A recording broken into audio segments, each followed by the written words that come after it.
Ce matin, Dany et sa fille Solène font le tour des commerçants dans leur petit village breton. À la maison, les fins de mois sont plus que difficiles ces derniers temps. Le mari de Dany est au chômage et ne perçoit plus aucun revenu. J'aurais voulu savoir si c'était possible de mettre des affiches. Oui, bien sûr. C'est quel sujet? C'est un sujet, c'est que je suis prêt à perdre ma maison, donc je vends pas mal de choses chez moi. Des meubles de maison et aussi la voiture, une balançoire, voilà. Pour tenter de gagner quelques euros, la mère et la fille bradent leur voiture et plusieurs meubles de la maison. Alors là, il y a la BX. Là, donc, il y a une table basse à 20 €. Il y a une balançoire à 60 €. Il y a 2 chaises à 20 € l'unité. Bonjour. Bonjour. Je voulais savoir si j'aurais pu mettre quelques petites affiches. Oui, bien sûr, il n'y a pas de souci. C'est-à-dire que mon mari a perdu son travail. Oh, purée. Ouais. On a découvert tous les mois, on n'arrivera jamais. Hein. Moi, je gagne que 710 € à la maison, on a 600 € de maison. Pas possible. Je cherche du boulot partout, dans n'importe quel métier, parce qu'il dit je suis chauffeur, je peux aller travailler dans une usine, il s'en fout. Je ferai n'importe quel métier, ça change rien, ça bouge pas. Pas facile. Non. Je te mets ça dans le magasin, il y a pas de D'accord, souci. c'est très Merci, gentil. c'est Merci, gentil. bonne journée. Salut. Au revoir.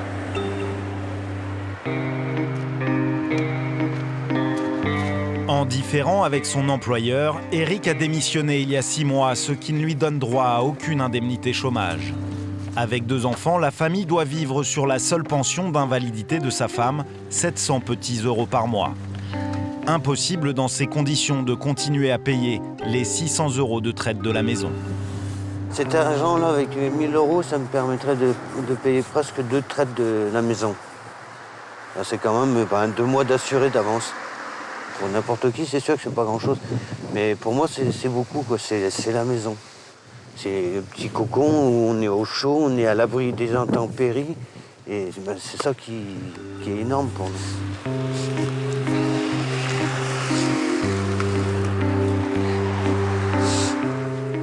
Pour s'en sortir, la famille a déjà dû se séparer d'un canapé, d'un sèche-linge, de vaisselle ou encore de jouets d'Adélina, la petite dernière. Quelques euros pour mettre un peu de beurre dans les épinards, mais plus rien pour payer la maison. Alors si Eric ne retrouve pas très vite un travail, ils seront obligés de la vendre. Je préfère vider ma maison et la garder. Hein. S'il faut qu'il me reste une table, mettons, on va être gentil, on va mettre 5 chaises quand même, que les enfants puissent s'asseoir.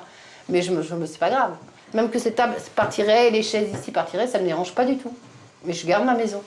Et puis là, j'ai 16 ans, j'ai toujours travaillé. Et puis aujourd'hui, me retrouver sans travail, je ne le comprends pas parce que je postule tous les jours dans différents domaines, que ce soit en usine ou même comme balayeur de rue ou derrière un camion de poubelle ou qu'importe. Mais c'est très difficile de trouver aujourd'hui un emploi. Même ça. Même ça, oui. Ils n'auront jamais ma maison. Ah non.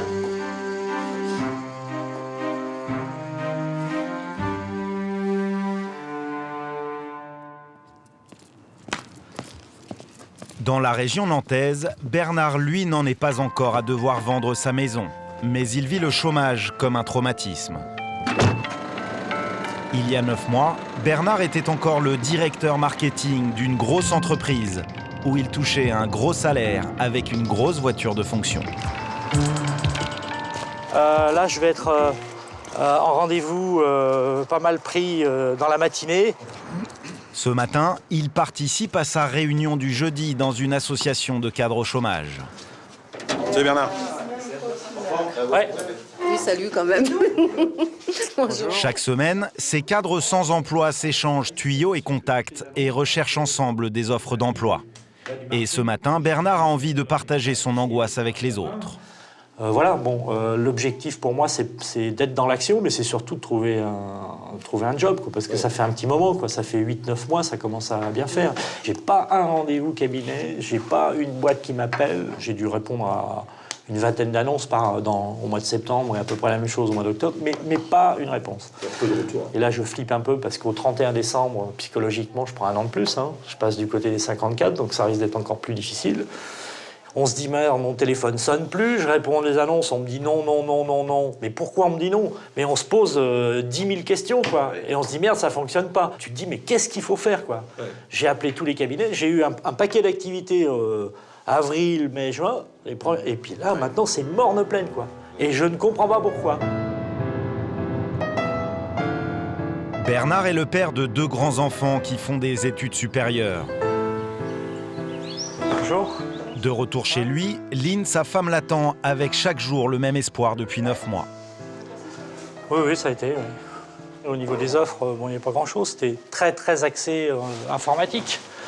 Donc il n'y a rien vraiment qui bouge, en fait. On va manger, si tu veux. Ouais, bah, j'ai faim, oui, j'ai la dalle.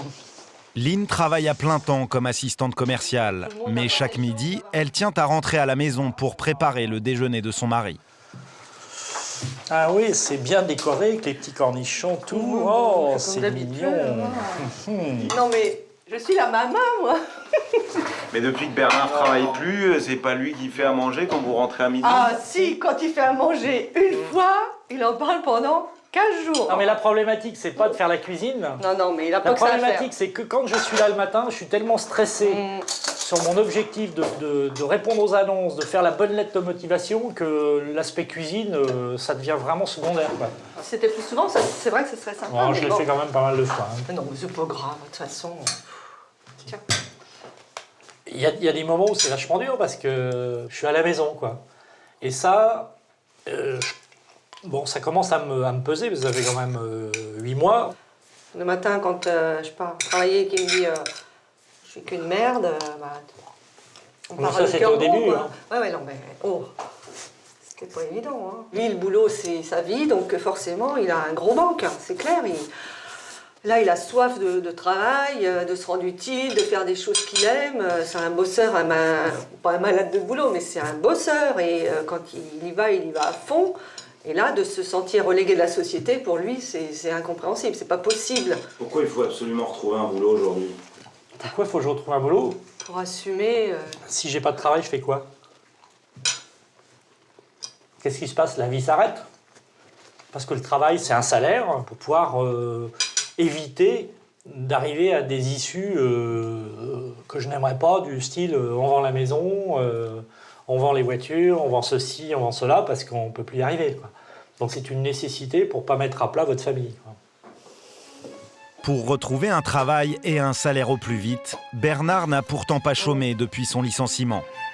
D'abord, comme toute personne recherchant du travail, en inondant les entreprises de CV.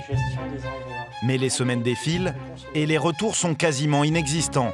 Alors Bernard met au point un document beaucoup plus personnel qu'un simple CV. Il s'y vend comme si Bernard Moriange était un logiciel informatique nouvelle génération.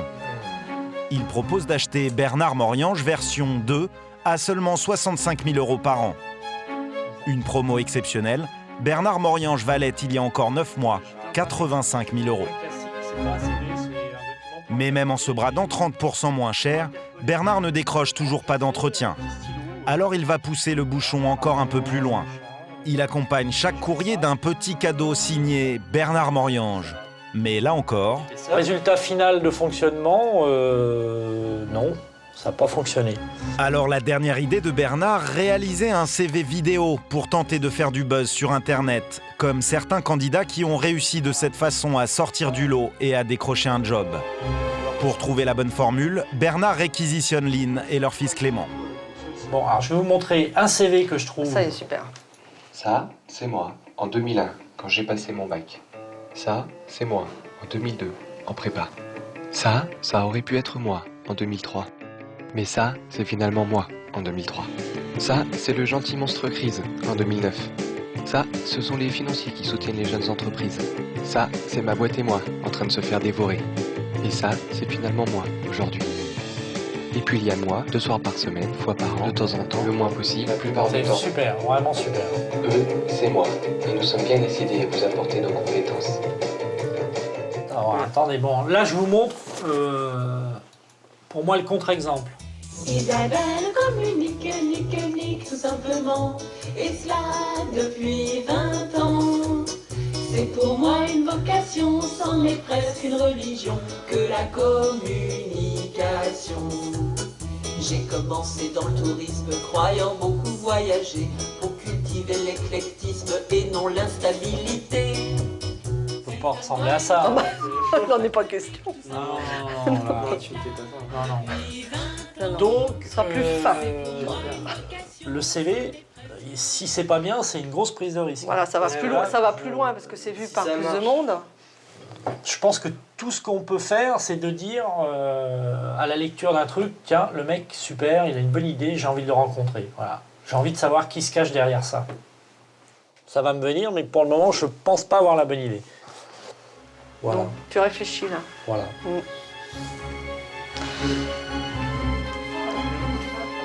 La bonne idée, Bernard l'aura d'ici très peu de temps.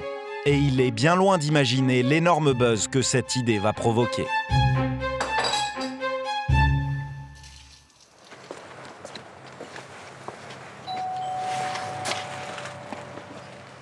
Bonjour, excusez-moi de vous déranger. Je fais une étude de marché pour savoir si ça intéresse les habitants de Sailly pour une épicerie à Sailly. Bonjour, je fais une étude de marché pour l'ouverture d'une épicerie. Pour sortir du chômage et de leurs gros ennuis financiers, Vanessa et Frédéric adoptent une toute autre stratégie. Ils veulent créer leur propre entreprise, une épicerie dans leur village. Pour les personnes âgées, tout ça, qui n'ont pas de moyens de locomotion et tout ça, c'est vrai que pour eux, c'est bien d'avoir un petit truc à côté. Parce que même pour les plus jeunes, ça dépanne, c'est bien. Moi, je dis que c'est bien. Le village, il est mort. Sans épicerie, il est mort. Parce que vous avez besoin de quelque chose, vous ne pouvez pas l'avoir. Il faut aller demander à la charité à Pierre, Paul, Jacques, celui qui est... Puis il y a beaucoup de personnes âgées. Oui. Le village, c'est Sailly-Saillizel, en Picardie. 600 habitants, une église, une mairie et un bar. Mais pas d'épicerie. Il faut aller en ville à 12 km de là pour faire ses courses.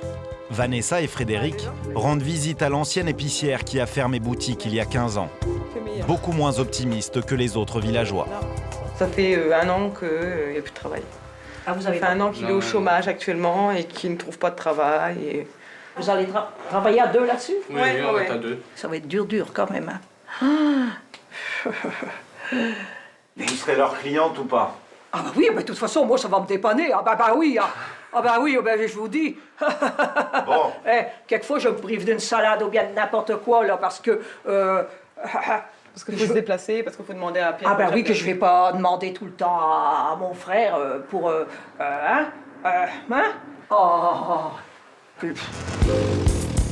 Si Vanessa et Frédéric sont tout de même prêts à prendre tous les risques, c'est parce qu'ils sont dans une situation financière extrêmement délicate. Avec les 900 € d'indemnité chômage de Frédéric, ils doivent payer un loyer de 600 € et nourrir leurs 2 enfants. Avec 900 € de chômage, j'arrive pas forcément à payer toutes les factures, plus la nourriture pour le mois pour les enfants, plus la cantine, des choses comme ça. C'est pour ça que de ce coup-là, on a du fait arrêter la cantine. Ça revenait trop cher par mois. Et c'est vrai que souvent, en fin de mois, je demande à mes beaux-parents, mes parents, de me dépanner financièrement pour pouvoir acheter un peu à manger ou des choses comme ça. Non. Bah si, Tu mets la table?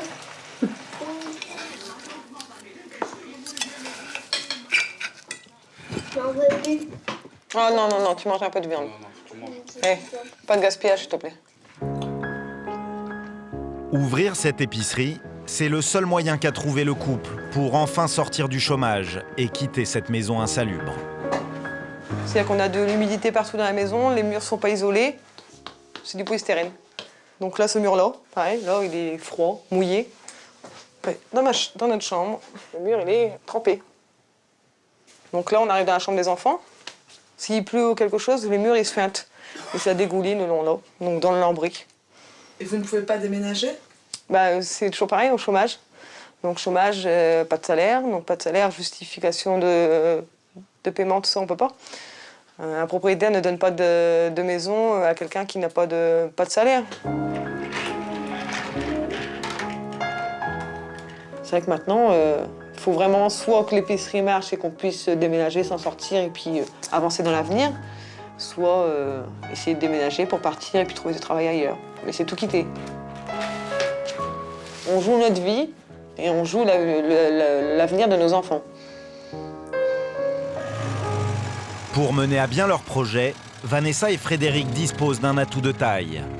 Un local gratuit pendant 1 an, cadeau de la mairie qui veut faire revivre le village.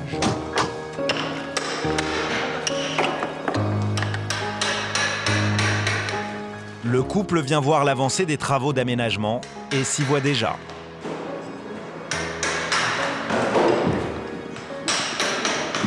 Alors l'étalage, donc c'est-à-dire qu'on aura des allées centrales en plein milieu du magasin. Donc là vous aurez la caisse avec les bonbons devant, tout ce qui se trouve après derrière. Tout ce qui est confiserie, tout ça. Maintenant on se dit l'épicerie elle est là, elle est construite, on n'a plus qu'à bouger pour faire le reste. Mais le reste est loin d'être une partie gagnée d'avance pour Vanessa et Frédéric. Car pour ouvrir leur épicerie, il leur faudra impérativement décrocher dans quelques jours un prêt bancaire de 15 000 €.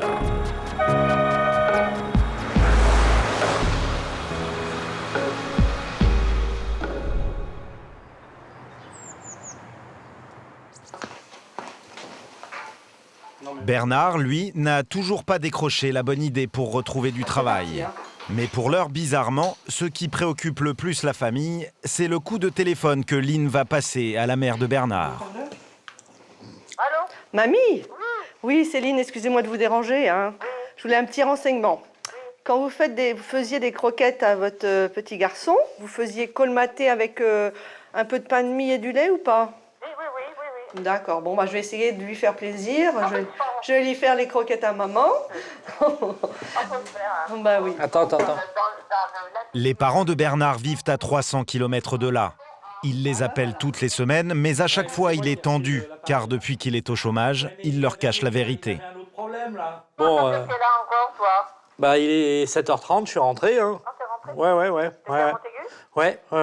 Ah bon, d'accord. Voilà. Bon, c'est bien. Bon, bonne dégustation des... Ouais, on va voir si elles sont à la hauteur. Hein. Allez, bisous. Elle me demandait si j'étais à Montaigu aujourd'hui. Bon. Tu vois. Ça veut dire quoi? Ça veut dire que mes parents sont pas au courant de ma situation. C'est-à-dire? Ça veut dire que je leur ai pas dit que j'étais au chômage. Ça fait 8 mois que vous êtes au chômage aujourd'hui, vous leur avez toujours pas dit que vous étiez au chômage? Pour les préserver, parce qu'ils sont âgés. Mon père a 91, ma mère a 90 ans, et ils ont déjà suffisamment de soucis. Ils auront du mal à se dire comment il va faire pour retrouver un boulot, quoi. À son âge, 53 ans, il avait un bon job, il avait une belle carte de visite, donc... là, c'est assez difficile de mentir à ses parents. Hein. Est-ce qu'il faut leur dire ou pas? Est-ce qu'il y a un moment pour leur dire? Est-ce qu'il y a une façon de leur dire qui fait que ça pourrait passer plus facilement? Je sais pas. Je sais plus. Franchement, à force d'y réfléchir, je sais plus si on doit le faire, pas le faire. On est tous concernés parce qu'on est complices du mensonge. Bien, mais vous êtes complices. J'ai peur que ça fasse de gros dégâts, quoi. C'est ça surtout. Donc on est un peu dans l'impasse et on maintient notre position et on se dit que si je retrouve un job, ça sera facile à dire. Si ça dure...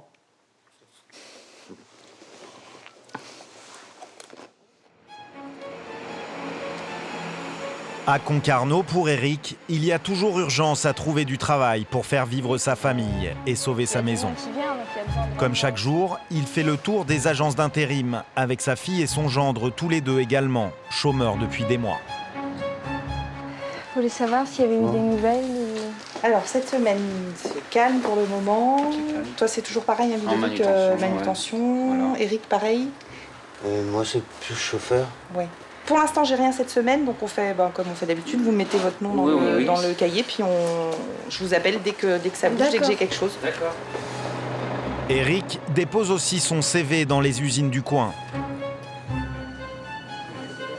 Bonjour. Ça n'a pas changé la situation? Non, toujours pareil. Toujours pareil. Bon. Mécanicien auto ou alors chauffeur de camion, quoi. Même si c'est que 1 mois, 2 mois, même si c'est en deuxième main, je prendrai tout ce qu'on me propose. Du moment que j'ai un travail. Merci. Allez, au revoir. Chercher de l'emploi, Eric le fait aussi chez Pôle emploi 2 fois par semaine et toujours en famille.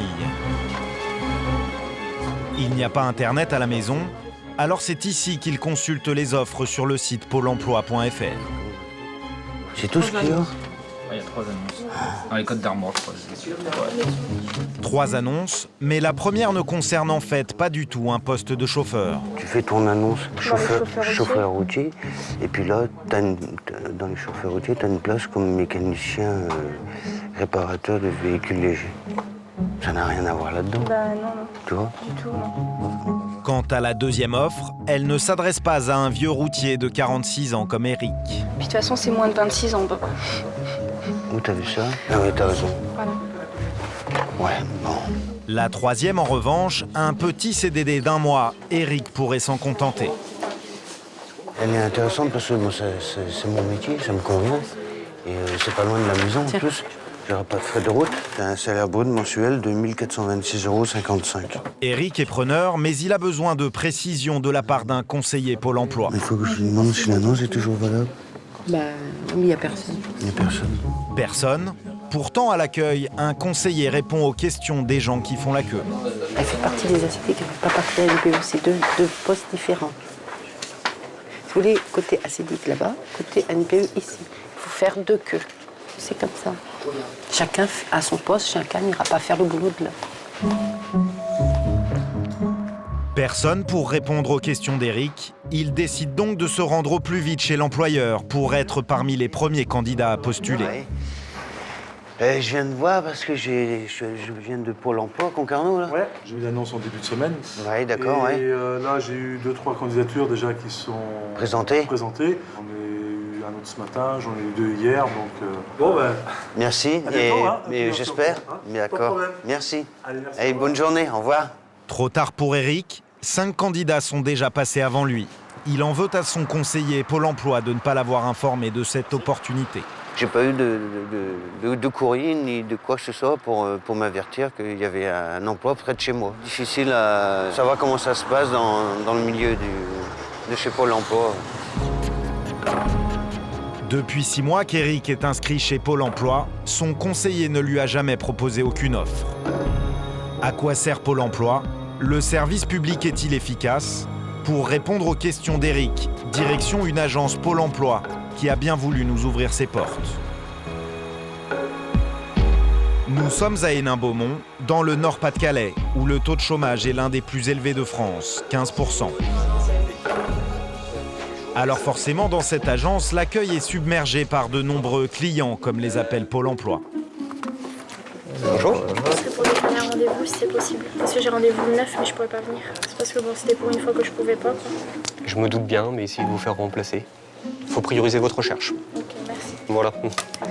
Merci. 14h10. Vous êtes en retard, monsieur. Vous aviez rendez-vous à 14h, donc là, elle peut pas. Il faut venir à 7h du matin, alors, maintenant. À 14h. Ouais, mais à 14h, vous faites comment, vous êtes en voiture? Vous n'avez pas signé, par contre. C'est votre signature, ça? D'accord. Oui. Vous allez faire le 3949, choix numéro 5. Ils m'ont dit de venir au revoir. Ah, donc vous allez faire le 3949, choix numéro 2. Inscription. Vous ne pouvez en aucun cas me radier de la liste demandeurs d'emploi. Ce courrier, il est daté déjà du 9 novembre 2009. Ça fait presque 6 semaines et toujours aucune réponse. Je demande le pourquoi de ce silence. S'il y a tant de monde à l'accueil, c'est parce que Pôle emploi convoque chaque demandeur d'emploi une fois par mois. Ces entretiens ont un nom, le SMP pour suivi mensuel personnalisé, la nouvelle arme anti-chômage mise en place par Pôle emploi en 2006. Construire avec nous votre projet personnalisé d'accès à l'emploi.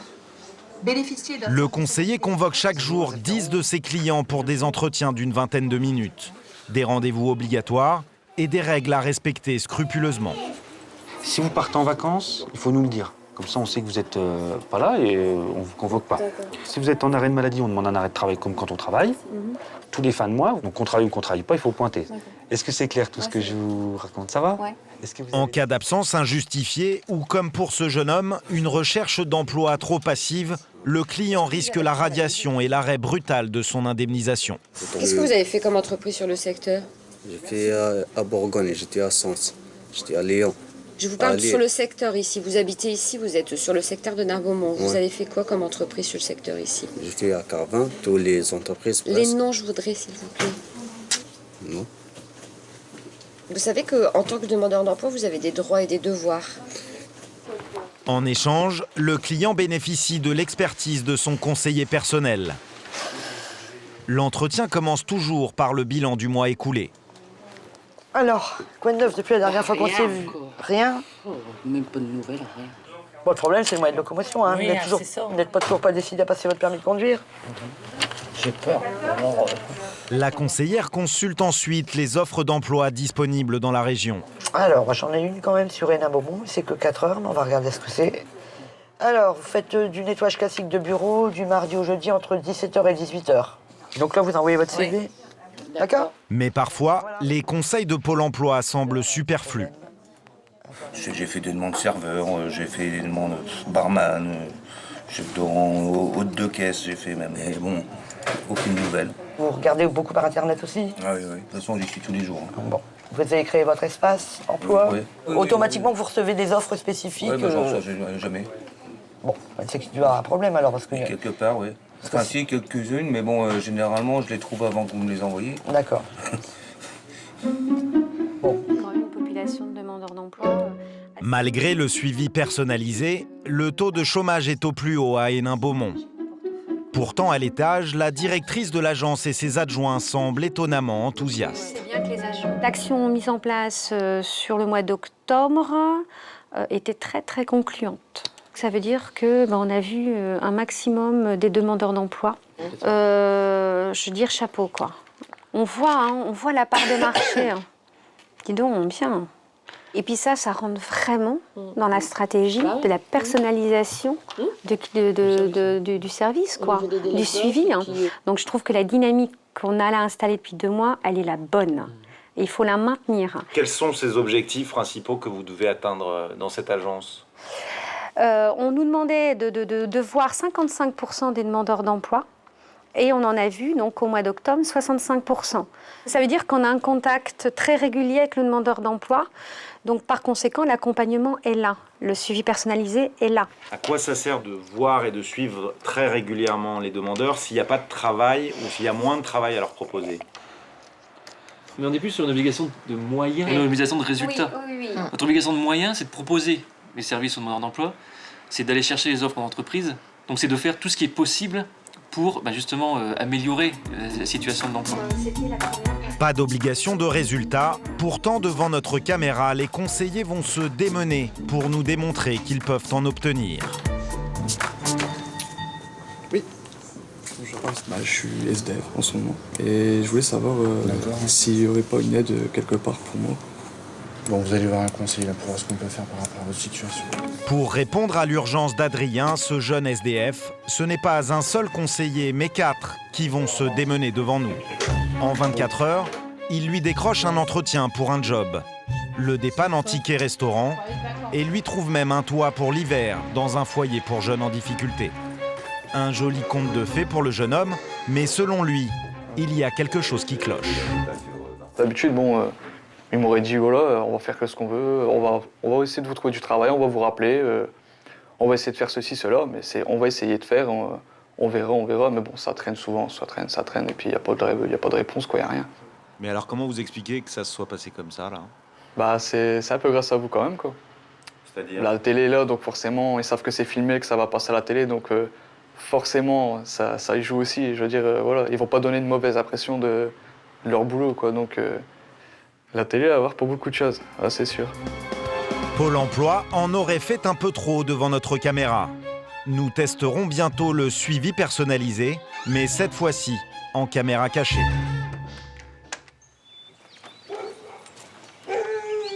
C'est un jour crucial pour Vanessa et Frédéric. Ils ont rendez-vous avec leur banquier pour tenter de décrocher un crédit de 15 000 €. Une somme indispensable pour créer leur épicerie et enfin sortir du chômage. Mais sans aucun apport, ils savent que la partie va être serrée. Un peu stressé, avec l'appréhension, là. Qu'est-ce qui ferait que le dossier pourrait être favorable ou pas favorable ? Pas favorable, sûr, c'est le fait d'être au chômage. de ne pas percevoir assez de chômage ou de ne pas travailler qui pourrait nous porter préjudice, ça c'est sûr. Favorable, j'en ai aucune idée. Peut-être le fait de l'accompagnement, la mairie qui investit quand même beaucoup sur notre projet. Depuis une bonne semaine, on commence à se préparer, à se demander ce qu'ils vont nous poser comme question.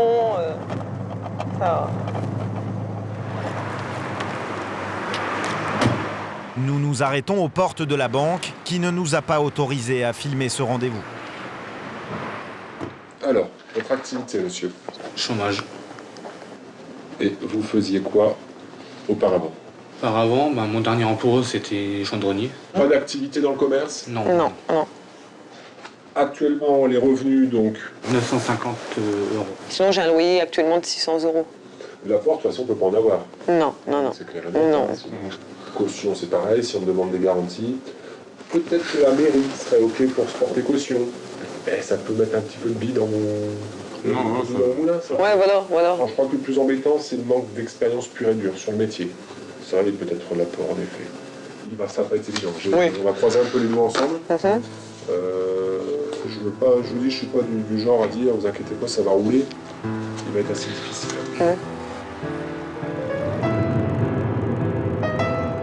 Verdict de la banque dans une dizaine de jours. Pour l'heure, le couple se rend chez les parents de Frédéric, soucieux de savoir comment s'est déroulé le rendez-vous. Donc voilà, on a eu le rendez-vous à la banque. Donc ce qui peut le gêner à la limite, c'est qu'on n'ait pas de garantie, enfin de garant. Ouais. Mais pour eux, il veut essayer de contacter le maire, savoir si la mairie se porterait garant pour nous. Dans une dizaine de jours, on aura une réponse. Mais comme il dit, c'est pas acquis d'avance. Il faut vraiment défendre le dossier. Donc, je suis contente pour eux.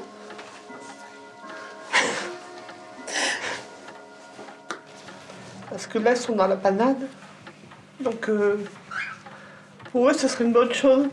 S'ils peuvent avoir ce rêve qui concrétise depuis un bon temps, moi, je trouve que ce serait pour eux l'idéal. Ça serait une belle chose. Ouais.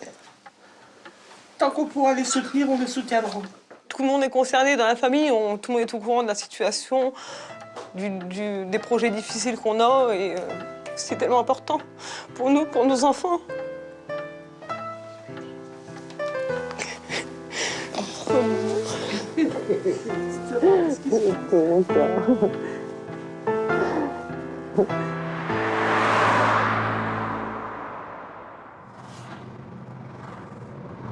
Bernard, le cadre au chômage, croit avoir enfin trouvé l'idée qui va faire parler de lui et de sa recherche d'emploi. Donc mon panneau, il est là.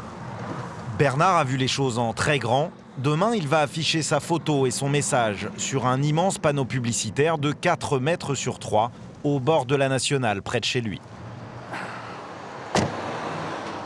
Il règle les derniers détails avec le propriétaire du panneau qui, amusé par la démarche, lui offre l'espace pour quelques jours. C'est ce panneau dont vous aviez... Ah oui. D'accord. Donc il y a du passage là dans la journée. Hein. Oui, effectivement, on est proche de Deux-Pôles, on est sur un axe passager. Il y a une bonne densité au niveau des véhicules. On peut peut-être aller voir. On peut avancer, effectivement.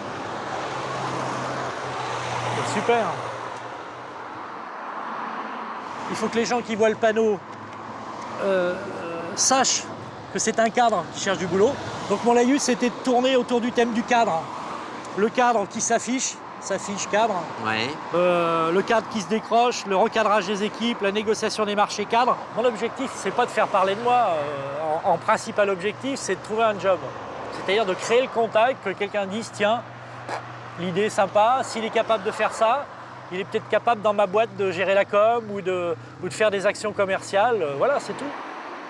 Pour ceux qui vont dire, ouais, mais ça, c'est rigolo, c'est fun, c'est marrant. Ouais. Moi, je vais leur dire, je suis dans l'action commerciale, je suis dans l'action, il faut que je me vende moi.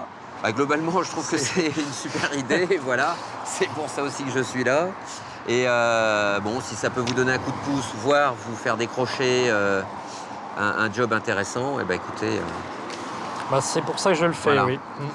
L'affiche doit être prête pour demain, alors Bernard enfile son beau costume de cadre pour aller faire la photo qui pourrait le sortir du chômage. Bonjour. Bonjour Bernard. Ça va? Enchanté. Bien. Le photographe, lui aussi amusé par la démarche, lui offre la séance photo. Ça va, hein, pas trop foncé, pas trop clair. Non, impec. J'ai du... Juste, J'ai du rechange, mais bon, je vais enlever ça. Ouais, et la montre. Et la montre. Cravate, ça va comme ça ou pas? Ouais, je vais regarder ça après. Parce que j'en ai d'autres, mais dans la voiture. Le tout, c'est d'avoir cette pause, parce que c'est une pause qui n'est pas facile. Hein. Le carton, le doigt qui monte le site. Donc, donc je me suis entraîné là pendant 2 jours, comme ça. Non, bon, il faut que ce soit le plus naturel possible. Et puis bon, le plus important dans l'affiche, c'est la photo, ça c'est clair. Hein. Donc il faut qu'elle soit belle et top. Ce que je voulais que tu fasses, c'était dans le mouvement. Comme ça. Je plie le genou. Tout le poids du corps sur le genou. Ouais, et tac, tu me regardes après. Hop, voilà. Allez. Donc ton site, c'est quoi? Incline la tête. Donne-moi tes petits yeux qui pétillent là, voilà, comme ça, ouais. Allez, super. Ça fait pas... Non, mais tu sais, quand tu souris, laisse-toi sourire. Ouais. Non, parce que je veux pas partir. Non, parce que j'ai pas les dents terribles, c'est pour ça. Voilà, super. Pour que son affiche ait une chance de faire beaucoup de bruit demain, Bernard a même réussi à décrocher une interview dans l'un des plus grands quotidiens de France. Voilà l'affiche, toute fraîche. Très bien. On sort de la... Ce matin, on était chez le photographe, à Eric. L'idée du 4x3 est arrivée quand, là? Pour Bernard, cette interview, c'est déjà un gros coup. 800 000 lecteurs la liront et parmi eux peut-être de futurs employeurs. Une dernière comme ça. L'article et sa photo paraîtront demain matin dans le quotidien. Bernard n'a pas encore posé son affiche, mais il semble déjà très content de lui. C'est royal. C'est royal. Pourquoi c'est royal? Bah parce que ça va vite. Hein. La conception de l'affiche va vite. Ouest France qui vous appelle, vous faites un brief, on vous dit ce soir c'est sur Internet, demain c'est en première page du journal à 800 000 exemplaires. C'est costaud, quoi. Et à mon avis, il va y avoir du monde demain à l'affichage. Il va y avoir du photographe et de la presse, mais bon, ça va être un moment sympa, quoi. Je crois qu'il va falloir prendre des sièges pour les places assises demain après-midi.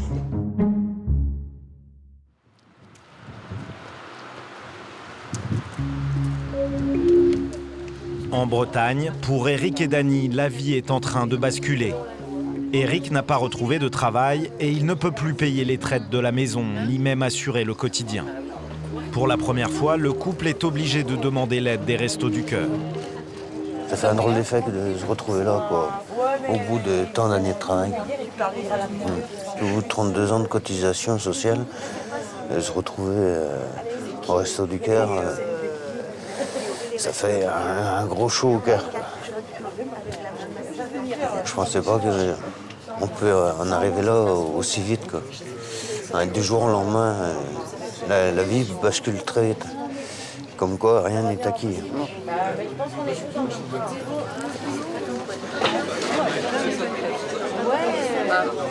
Bonjour. Vous connaissez, vous savez comment ça marche ou pas? Ou c'est la première fois? C'est la première fois. Bon, alors c'est un petit peu compliqué la première fois, vous allez voir après, ça sera tout à fait facile. Cassoulet. Ça vous fait 4 œufs. D'accord. Carottes. C'est le dernier qui me reste. Gratin de poisson ou le hachis parmentier? Hachis parmentier. Voilà. J'ai pris du thon que ma fille adore. C'est le rêve de ma vie de manger du thon. Depuis le temps qu'elle n'en a pas mangé. Bon, lui, il a pris un peu de viande. Après, on va aller prendre la viande de l'autre côté. Parce que c'est ça qui nous manque le plus, c'est la viande. Voilà, exactement. Allez, bonne journée. Pour moi, c'est demander le mot. Moi, je peux pas. Là, c'est parce qu'on peut pas faire autrement. Mais dans le travail, on ne serait pas venu là. Nos parents ne nous ont pas élevés pour nous apprendre Que ça tombe dans les mains. que ça tombe dans les mains sans rien faire, quoi. On est une famille d'ouvriers et on nous a toujours appris avec nos parents, nos grands-parents, qu'il fallait toujours travailler pour gagner chaque croûte. Eric n'a pas droit aux assédiques car il avait démissionné. Pour être indemnisé, il a saisi une commission de Pôle emploi chargée de réexaminer son dossier. Si elle estime qu'Eric est sérieux dans sa recherche d'emploi, la commission peut lui attribuer des indemnités chômage. Eric vient de recevoir la décision, mais le courrier n'est pas très clair. Alors d'après eux, tu aurais droit à rien du tout, à part peut-être 58,07 €. C'est incompréhensible tout ça. Alors pour savoir si oui ou non Eric va toucher des indemnités, le couple préfère se rendre directement dans son agence Pôle emploi. J'ai reçu ce courrier-là. C'est quoi exactement? Parce que le problème, c'est que j'ai pas eu de papier chez vous et je sais pas ce que c'est. Regardez, le 25, ça doit être sur le compte, ça. 982 € net et 80 centimes. Bon, de toute façon, le paiement devrait tomber d'ici la fin de semaine. S'il y a un souci, vous nous voir. On va regarder ça tout de suite. Pourquoi? Eric va toucher environ 1 000 € d'indemnité par mois, car la commission a estimé qu'il avait recherché activement du travail. Et ça va durer combien de temps encore? Si il ne retravaille pas, il est au moins sûr d'être payé jusqu'au 10 juin 2010. On va s'opérer là. Oh là, ça va faire du bien. Je vais faire. Dany va immédiatement annoncer la bonne nouvelle à Eric, qui visiblement a du mal à y croire. La famille vient d'obtenir un sursis pour payer chaque mois les 600 € de traite de la maison. Un rebondissement inespéré pour Dany. C'est une bonne nouvelle. Ouais. On va pouvoir respirer un petit peu. On a gagné un petit répit. Et après, je reviens si tu trouves pas.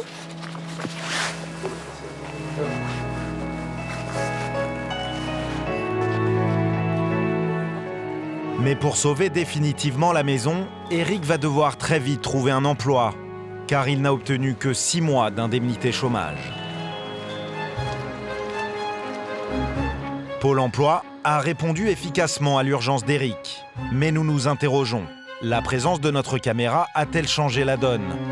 Est-ce un hasard si Eric obtient son indemnisation le jour de notre présence, alors que son dossier traînait depuis plus d'1 mois? Adrien, le jeune SDF à qui Pôle emploi a trouvé un logement et un travail en 24 heures, avait-il vu juste? Pôle emploi ne s'obstine-t-il pas à nous montrer la partie la plus avantageuse de son travail? Y a-t-il une face cachée? Nous décidons de suivre Maureen, commerciale au chômage depuis 1 an, dans ses démarches avec Pôle emploi. Mais cette fois-ci, Pôle emploi ignore tout de notre présence. Maureen vient de se faire radier temporairement parce qu'elle ne s'est pas présentée à une convocation de sa conseillère. La sanction est automatique. Pendant 2 mois, Pôle emploi ne lui versera pas ses indemnités chômage. Sauf que moi, j'ai jamais reçu de courrier me demandant d'y aller, une convocation comme je reçois habituellement. Là, j'ai rien reçu. Donc évidemment, si je reçois rien, je peux pas me déplacer étant donné que je suis pas au courant. Donc ça veut dire que pendant 2 mois, il n'y aura pas de revenus, pas d'acédique sur mon compte. Donc ça veut dire que le loyer n'est pas payé, on ne peut pas payer les factures, on ne peut pas faire les courses, on ne peut rien faire. Il y a plus qu'urgence pour Maureen à s'expliquer avec sa conseillère Pôle emploi. Mais pour prendre rendez-vous avec elle, Maureen doit téléphoner au 39 49, le numéro unique de Pôle emploi, 11 centimes d'euros la minute. Suite à un grand nombre d'appels, votre temps d'attente durera plus de 4 minutes. Veuillez patienter, un conseiller va vous répondre. Maureen va devoir attendre 17 minutes avant d'avoir quelqu'un au bout du fil. Oui, bonjour monsieur. J'aurais voulu prendre un rendez-vous avec ma conseillère. Vous souhaitez la rencontrer pour quelle raison? C'est assez urgent. Il fallait que je parle avec elle de plusieurs courriers que j'ai reçus. Moi je mets un message dans ce sens pour qu'elle puisse décaler pour trouver une date de rendez-vous. D'accord? Alors non, pas du tout, c'est urgent. Donc moi, la date de rendez-vous, il faudrait que ce soit demain. Demain. Ouais, moi je peux pas jouer sur son planning à la journée près. Dans ce cas-là, vous... son planning à votre conseillère. Moi d'ici, je gère 3 départements. J'ai pas le planning de chaque agence sur les 3 départements. En fait, je vous en veux pas à vous de ne pas pouvoir prendre le rendez-vous. C'est que je vous explique que c'est quand même hallucinant de devoir faire appel à vous, qui gérez 3 départements, comme vous me dites, pour prendre un simple rendez-vous. En fait, j'ai une conseillère qui me suit mensuellement avec des entretiens personnalisés que je peux même pas joindre. C'est quand même hallucinant. Rien ne vous empêche de vous déplacer à votre agence. C'est, je pense, ce qui va se passer. Mais c'est quand même dommage de ne pas pouvoir prendre un rendez-vous, ce qui me paraît quand même très simple. Ok. Bon, c'est envoyé. Ok, je vous remercie. Bonne journée. Bonne journée, au revoir. Donc là, ça y est, 38 minutes pour avoir rien du tout au final. Donc en fait, la gentille dame conseillère personnalisée, elle est personnalisée lorsqu'elle m'envoie une convocation, mais si moi j'ai envie de lui parler, je peux pas. Impossible d'avoir un rendez-vous avec sa conseillère. Maureen va tenter sa chance directement dans son agence Pôle emploi. Nous la suivons en caméra cachée. Bonjour madame, j'aurais voulu voir ma conseillère, s'il vous plaît. Oui, parce que la règle, c'est que moi, je regarde d'abord votre dossier avant de demander. Ok, donc il y a une décision de radiation qui a été prise. Apparemment, il y a une convocation à laquelle j'ai pas assisté, sauf que moi, j'ai pas reçu de convocation chez moi. Donc j'étais pas au courant. Donc évidemment, si je suis pas au courant d'un rendez-vous, je peux pas y être. Maureen ne peut pas prouver qu'elle n'a pas reçu le courrier car Pôle emploi n'envoie pas ses lettres de convocation en recommandé. Je sais qu'au niveau de la Poste, il y a eu vraiment beaucoup de problèmes. Moi, vous me dites qu'il y a des problèmes à la Poste, que vous comprenez, sauf que vous me radiez pour 2 mois. Donc ça veut dire que pendant 2 mois, je vis d'amour et d'eau fraîche. Et vous me dites en plus de ça que vous n'y êtes pour rien et que c'est pas la conseillère qui va me régler l'histoire. Comment ça se passe? Et que je ne peux même pas lui parler alors que c'est elle qui m'envoie les courriers? Oui, bien sûr. C'est pas un entretien suivi, personnalisé, ça. C'est du flicage, c'est tout. Hein. C'est bien checké qu'on est bien venu à tel rendez-vous et qu'on a bien répondu au téléphone, c'est tout. Personnalisé, je ne sais même pas si elle se souvient de moi. Donc, personnalisé, elle ne sait même pas qui elle envoie les courriers, elle ne sait rien. Le suivi, là, j'ai un problème, je la contacte. Non, là, j'ai un problème, il faut que je vienne, que je téléphone pendant 3 quarts d'heure, que je vienne, que je me déplace à 9h du matin et que je pousse la voie pour qu'une personne daigne contacter quelqu'un. J'en ai parlé à la directrice. Oui. Elle ne peut pas vous recevoir maintenant. Elle plaisante, j'espère. Elle va me recevoir maintenant. J'ai passé 3 quarts d'heure au téléphone pour essayer d'avoir un rendez-vous en urgence avec la fameuse conseillère. Il me semble bien que vous avez des téléphones sur les bureaux. Pourquoi on ne peut pas vous joindre directement? Suivi mensuel personnalisé. Les mots ont un sens. Hein. La directrice finit par sortir de son bureau. Là, vous nous dites on n'a pas reçu le courrier. Bon, je suis désolée, mais ça fait pas. Enfin, vous pouvez me dire tout ce que vous voulez, mais nous, on n'a pas à vous prouver qu'on vous l'a envoyé. Et donc, dans les conclusions d'entretien, votre conseillère vous a bien mis qu'il fallait un justificatif. Moi, la date où je prends la décision, c'est-à-dire en gros 15 jours avant, après le préavis de radiation, je n'ai pas les éléments, donc il y a radiation. Dans certains cas, je vous garantis que la Poste fait des lettres aux personnes qui ont fait des réclamations parce qu'ils ne recevaient pas leur courrier. Non, mais c'est pas que je reçois jamais mon courrier, c'est que j'ai pas reçu votre courrier. Un justificatif de la Poste prouvant que Maureen n'a pas reçu ce courrier arrangerait tout. Maureen va tenter d'en obtenir un. Juste une question. Ah bah allez-y, commencez. Je vous explique ma situation. J'ai un problème avec le Pôle emploi qui m'aurait envoyé une convocation. Oui. Qui m'aurait envoyé une convocation que je n'ai jamais reçue. Ouais. Et donc, bon, il me radie, etc. Et il me demande un justificatif de la non-réception de ce courrier. C'est un courrier en ordre? Ah non, un courrier simple. Pour un justificatif, c'est impossible à... faut savoir s'ils l'ont envoyé déjà. On est d'accord. Après, est-ce que vous l'avez reçu ou vous l'avez pas reçu? On ne sait pas, on ne peut pas dire. Ouais. Parce qu'il n'y a pas de traces, il n'y a rien. Ouais, pour être sûr que quelqu'un a reçu un courrier, il faut envoyer un recommandé. Ou en lettre suivie, il y a un numéro. Mais je vous remercie beaucoup, monsieur. Maureen a la confirmation que le justificatif exigé par Pôle emploi n'existe pas. Pour faire annuler la radiation, elle a décidé de porter l'affaire en justice. Verdict dans 2 semaines.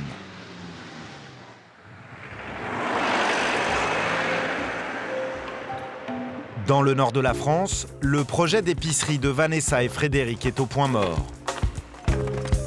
Ils n'ont toujours pas eu de nouvelles du banquier. Oui, ils sont encore là. Ce matin, ils rencontrent le maire du village qui mise beaucoup sur leur projet. Effectivement, là, ça serait bien, là, une petite épicerie à côté de la salle polyvalente. À côté, il y a donc un commerçant aussi en articles de sport, vêtements de travail. Donc ça donne un petit centre de vie commerciale. Puis ça renforce un peu le centre-bourg. Donc là, les employés municipaux, effectivement, vous voyez, hein, tous les deux, ils ont bien progressé. La mairie offre 1 an de loyer à Vanessa et Frédéric, mais à condition qu'ils obtiennent leur crédit bancaire. On avait Ouais, le banquier. le banquier, oui. Ce qui peut gêner à la limite, c'est qu'il n'y ait pas d'apport personnel de notre part, D'accord. ça financièrement. Et puis un garant. Et un garant, qui demandait un garant. Alors il voulait appeler la mairie pour que la mairie se porte garant pour nous.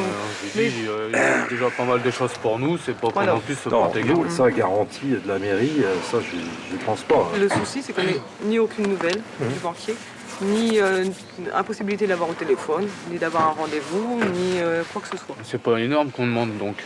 Bon, enfin, nous, vous le voyez, donc on avance dans les travaux. Là, maintenant, il faut qu'on se mette en ordre de marche et puis respecter le calendrier qu'on s'était fixé, quoi. Le maire commence à s'inquiéter. Mais pour respecter le calendrier, Vanessa et Frédéric ont un atout dans leur manche. Ils sont aidés par une conseillère depuis le début de leur projet. Cindy Gourdel travaille pour une boutique de gestion, une structure qui accompagne gratuitement toute personne qui souhaite créer une entreprise. Cindy Gourdel vient visiter pour la première fois le local du couple, mais elle aussi semble assez inquiète. Combien de temps, à votre avis?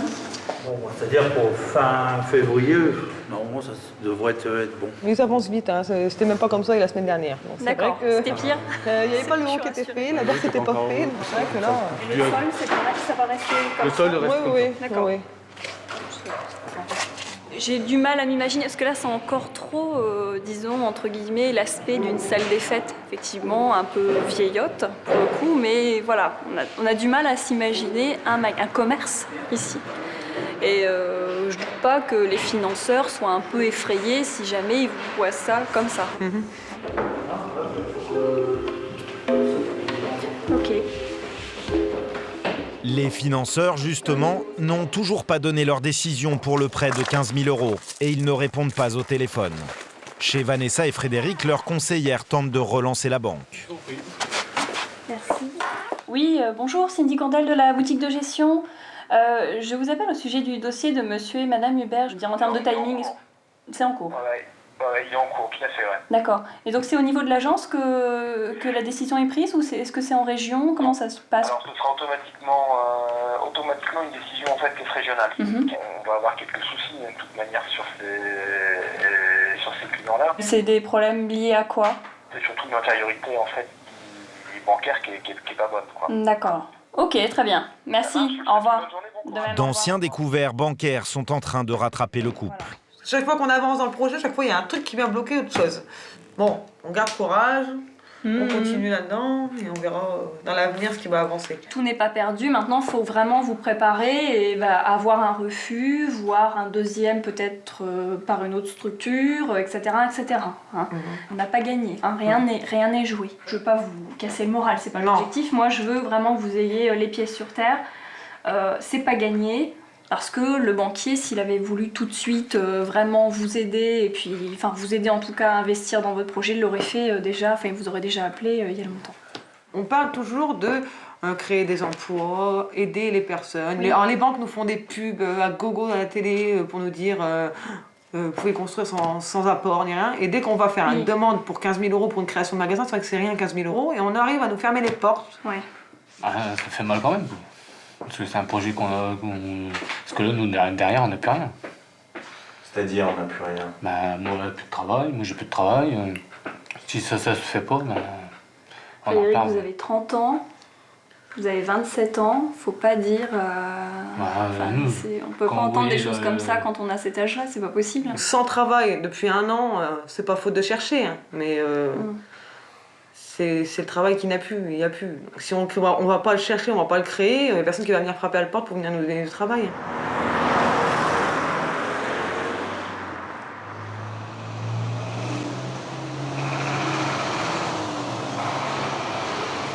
C'est le jour J pour Bernard. Tout à l'heure, il va s'afficher en 4x3 sur son panneau publicitaire. Mais il découvre ce matin qu'il est déjà à la une de plusieurs journaux. Ah, ils ont fait fort, hein. Super.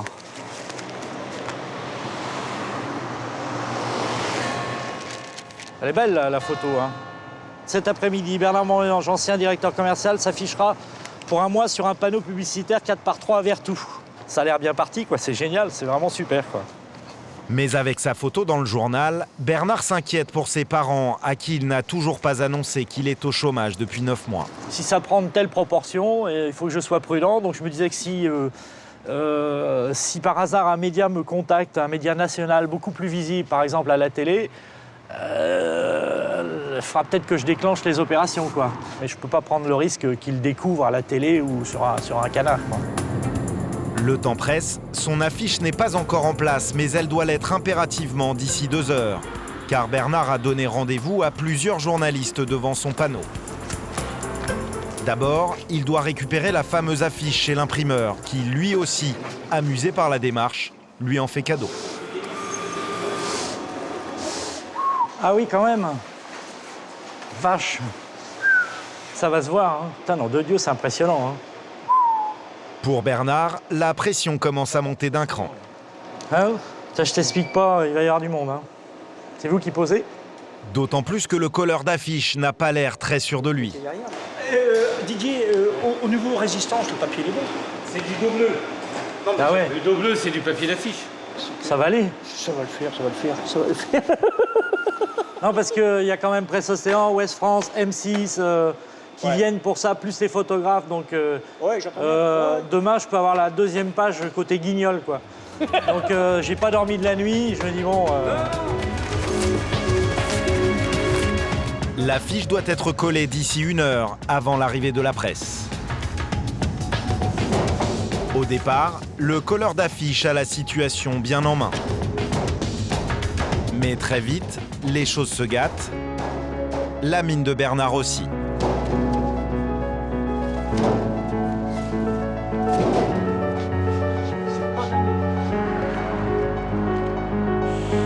L'affiche est déchirée, là. Oh, putain. Oh là. Alors l'afficheur décide de changer de technique. Je vais prendre mon échelle.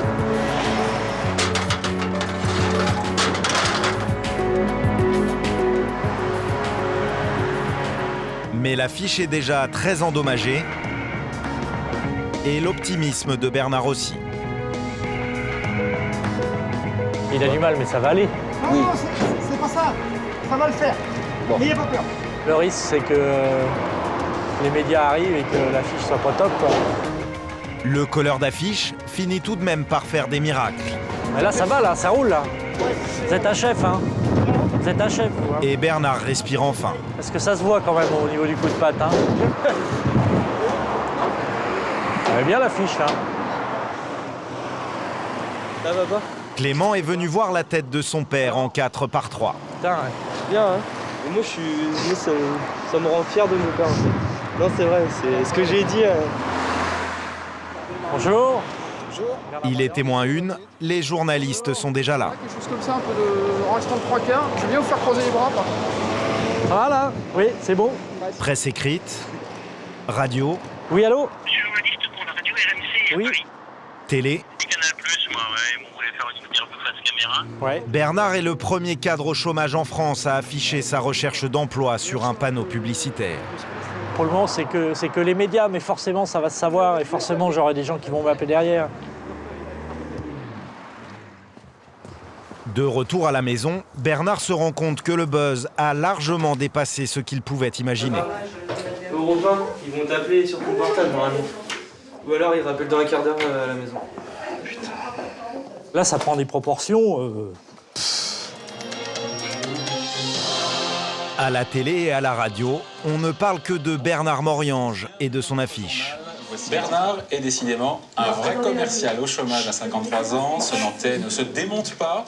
Il a décidé de s'afficher en grand pour décrocher un nouveau travail. Alors, comment retrouver un emploi? C'est évidemment une des questions que se posent de nombreux chômeurs aujourd'hui. Les idées les plus astucieuses peuvent mener tout droit à un contrat. De faire cette méthode singulière utilisée par un chômeur de 53 ans, prêt à tout pour retrouver un emploi. Ce cadre nantais... Bernard est la star de tous les JT de 20h. Et pourtant, c'est l'inquiétude qui l'emporte. Ses parents risquent d'apprendre par la télévision que leur fils est au chômage depuis 9 mois. Il appelle sa sœur et son beau-frère à la rescousse. Donc, je vais appeler papy et mamie, hein, pour leur dire, hein. Je suis dans Le Point, dans Le Monde, dans Le Figaro, dans Le Télégramme. Donc il faut que je les appelle ce soir, hein.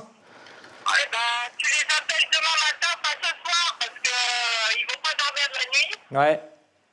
Si tu essayes de positiver au maximum, quoi, tu leur dis que ça fait pas si longtemps que ça, et tout, quoi. Ouais, mais je vais pas encore leur mentir, je vais pas leur dire que ça fait 3 mois. Hein. Non, mais bon, dis-leur que ça va, quoi, parce que... Là, c'est la catastrophe, hein.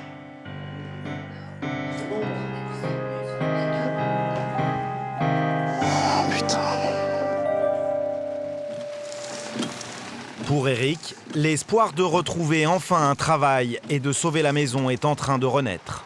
Ce matin, il va passer un entretien pour un poste de chauffeur-livreur.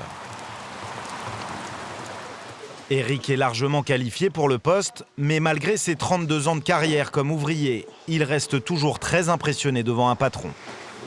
De quelle manière vous voyez votre rôle, hormis de conduire un véhicule et de conduire la marchandise chez nos clients? Déjà d'avoir un respect au niveau de la clientèle, d'être propre sur soi et puis d'être présentable, et que le client soit satisfait du déchargement et du chargement suivant les besoins de la clientèle et puis de l'entreprise. Et ça déboucherait sur un CDI? Oui, oui. Non, je vous demande ça parce que... Bon, C'est pour rechercher essentiellement. Oui, parce que bon, j'ai une maison à payer, j'ai une famille à faire nourrir. Et bon, après tant d'années de travail, se retrouver au chômage, c'est pas facile. Non, je n'ai pas d'autres questions à vous poser. L'entretien a duré à peine 10 minutes. Je vous remercie. Un poste en CDI, une solution pour sauver la maison. Mais Eric a le sentiment de ne pas avoir pu défendre ses chances comme il l'aurait voulu. Alors, comment ça s'est passé? Pour moi, c'est mitigé. Moi, c'est... Moyen? Ouais. L'entretien était assez court, quand même. Est-ce que court veut dire... En général, quand l'entretien est court, c'est pas bon. Pas bon? Ou des fois, ça peut être bon, mais je sais pas. Mais c'est vrai que ça serait génial d'avoir un CDI. Quelque chose de stable, qu'on puisse vivre correctement après. Qui finit sa carrière, comme on dit, là-dedans, quoi. Ça serait bien. On verra bien. Mais on peut qu'à les doigts croisés et espérer. Maureen, elle, a gagné son combat contre Pôle emploi. Le tribunal administratif ordonne l'annulation pure et simple de la radiation.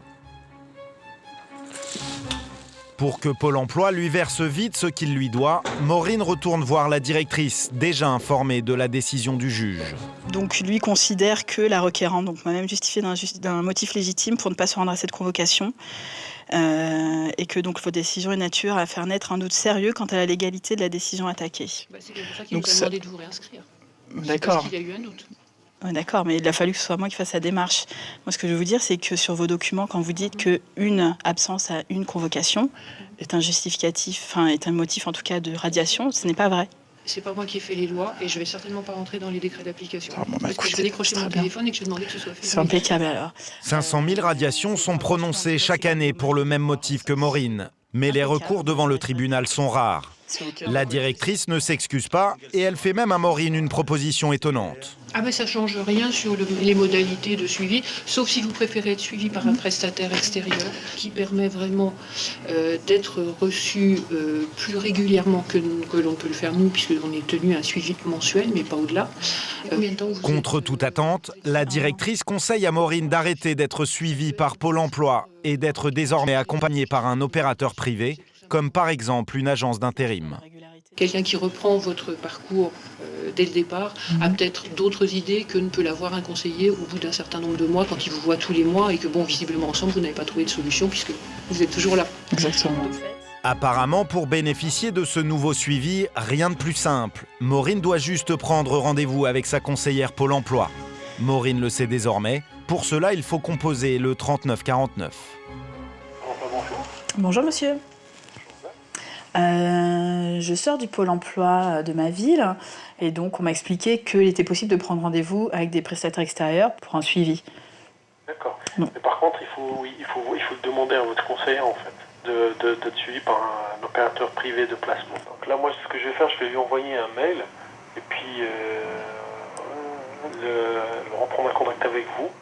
Il n'est pas possible de prendre rendez-vous là directement. Non, je ne peux pas gérer en fait le planning des conseillers. Donc, ne pas vous inquiéter, moi je lui envoie tout de suite un mail. Voilà, bon courage madame, et puis bonne journée, et puis bonne fête. Bonne fête à vous, monsieur. Au revoir. Au revoir. Finalement, sa conseillère Pôle emploi attendra 3 mois avant de la rappeler. 3 mois durant lesquels Maureen n'a bénéficié d'aucun suivi personnalisé.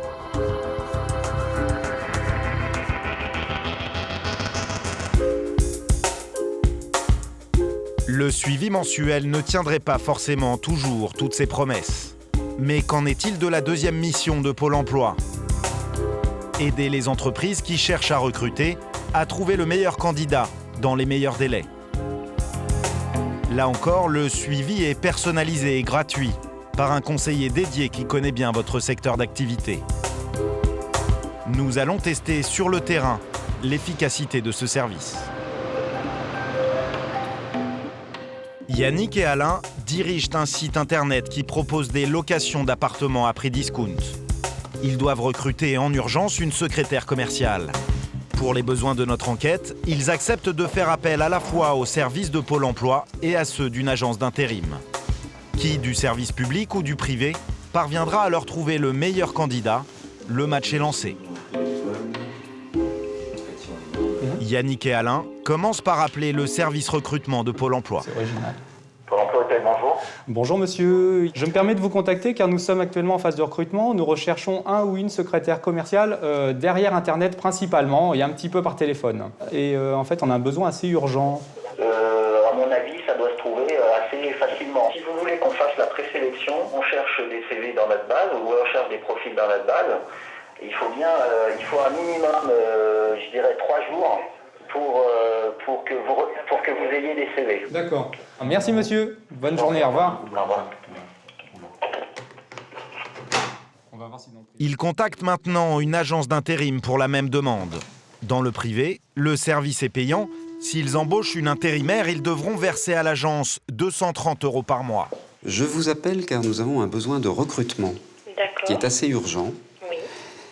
Nous recherchons un poste de secrétaire commercial, homme ou femme. La conseillère du privé prendra plus de 30 minutes pour en savoir plus sur leurs besoins. Chez Pôle emploi, l'appel n'avait pas excédé 12 minutes. C'est le jour et la nuit, c'est incroyable. On sent que la personne, elle est motivée. Elle est aussi motivée que nous. Et donc, elle fait son travail correctement. La personne qu'on a eue à Pôle emploi, on ne l'a pas sentie très motivée. On a senti qu'une seule chose, c'est qu'il se dépêche de raccrocher parce que, vous pouvez faire sur Internet, etc. On a senti qu'il voulait se débarrasser un petit peu. 3 semaines plus tard, Pôle emploi n'a donné aucune nouvelle aux 2 entrepreneurs, alors que l'agence d'intérim les a contactés régulièrement pour faire le point. Résultat des recherches, l'intérim envoie aujourd'hui 2 candidates pour un entretien. Une seule se présente de la part de Pôle emploi. En fait, elle m'a dit que c'était un poste, donc... Les 2 intérimaires sont de jeunes commerciales. La première est bilingue et maîtrise Internet. So I just came back from the United States since 4 months. La deuxième connaît bien la bureautique et a plusieurs bonnes expériences en tant que commerciale. La candidate de Pôle emploi, elle, n'est pas une commerciale et n'a aucune expérience dans l'Internet. Elle était directrice d'un grand hôtel et visiblement pour ce poste, il y a un petit problème quant à ses prétentions salariales. Là, j'étais à 6 000 brut. D'accord. Parce que nous, en fait, on propose le SMIC avec des primes.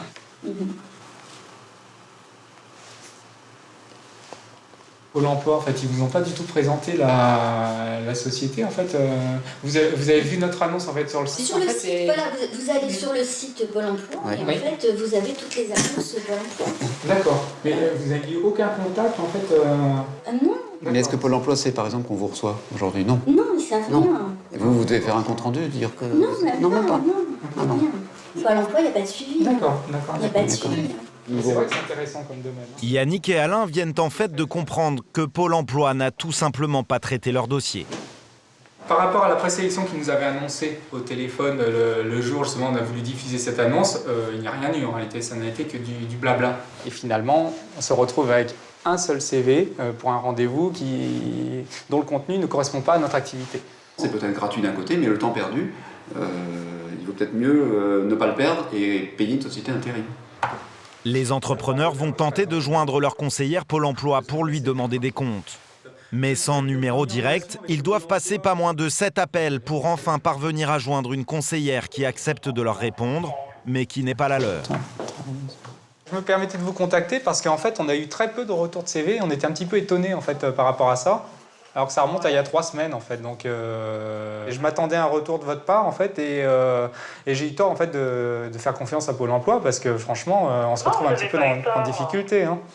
Non mais là c'est vraiment à la marge, hein. Moi je vous dis par rapport à ce poste-là d'habitude les employeurs recrutent très facilement et assez rapidement sur ce type de poste. Là je pense qu'il y a eu un bug, je sais pas ce qui s'est passé dans la gestion de l'annonce, c'est à la marge. Hein. Moi je veux bien la mettre en diffusion sur internet avec vos coordonnées. Donc je pense que déjà vous allez recevoir des candidatures dès cet après-midi. D'accord. Vous allez recevoir au moins 50 CV. Hein. 50 CV, d'accord. Bon, merci. Voilà. Bonne journée. Au revoir. Malgré ces nouvelles promesses, Yannick et Alain ne recevront aucun CV de la part de Pôle emploi.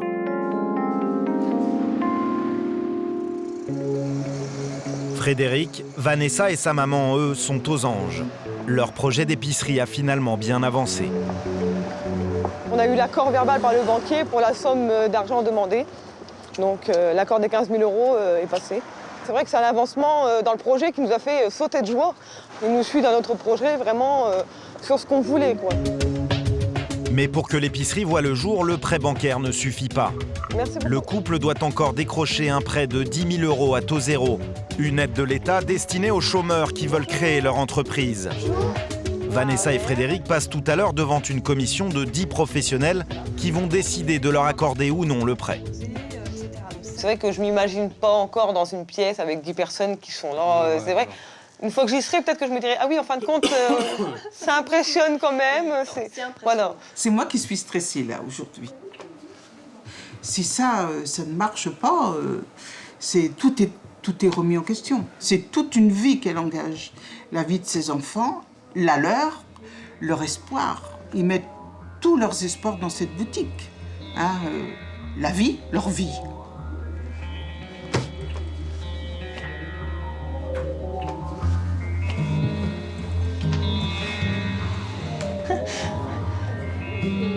Le couple va avoir 20 minutes pour convaincre les membres de la commission.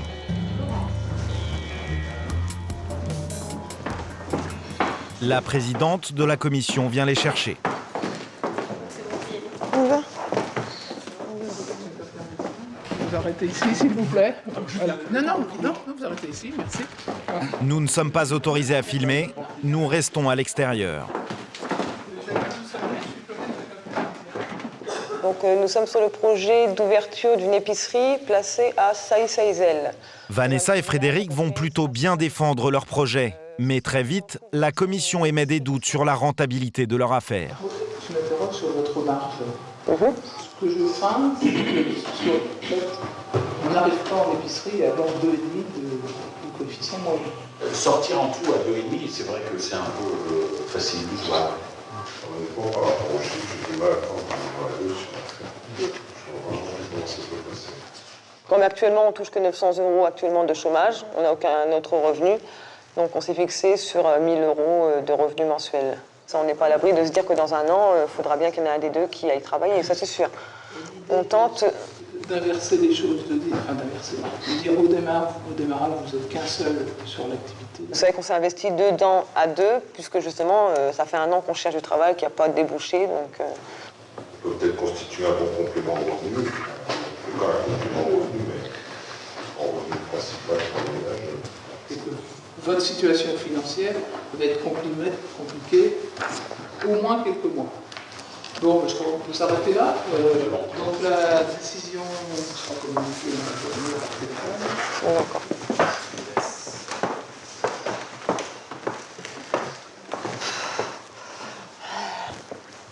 C'est bon. On ne sait pas trop. Il y a des questions, on ne sait pas vraiment. Des questions sur le projet, savoir si on n'a pas fait une erreur que de mettre nous deux dedans ou des choses comme ça. Vous êtes bien débrouillés, c'est bien. Bon, franchement, vous n'avez pas perdu le fil, rien, c'était bien. Très bien. Le couple préfère attendre le verdict de la commission chez les parents de Vanessa.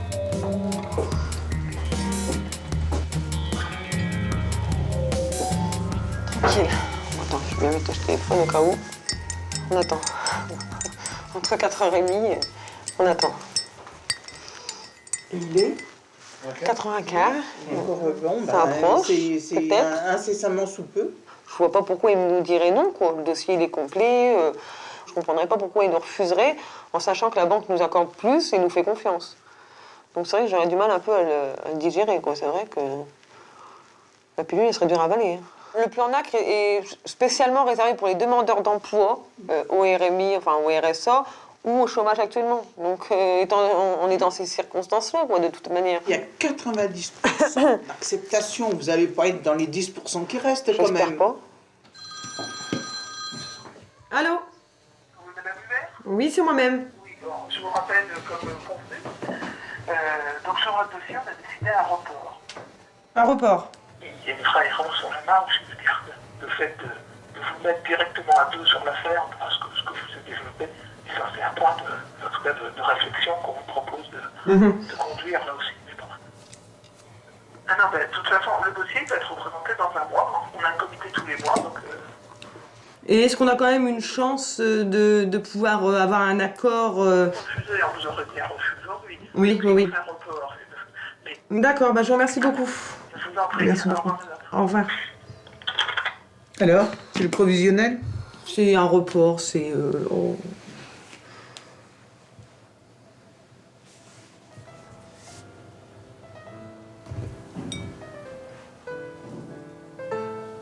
Donc pour moi, c'est un échec. NACRE, c'est d'aider les personnes qui sont au chômage ou RMistes. Donc s'ils viennent pas nous aider, nous, alors qu'on a un appui derrière, qui peut nous aider, flûte? Non, c'est même pas la peine.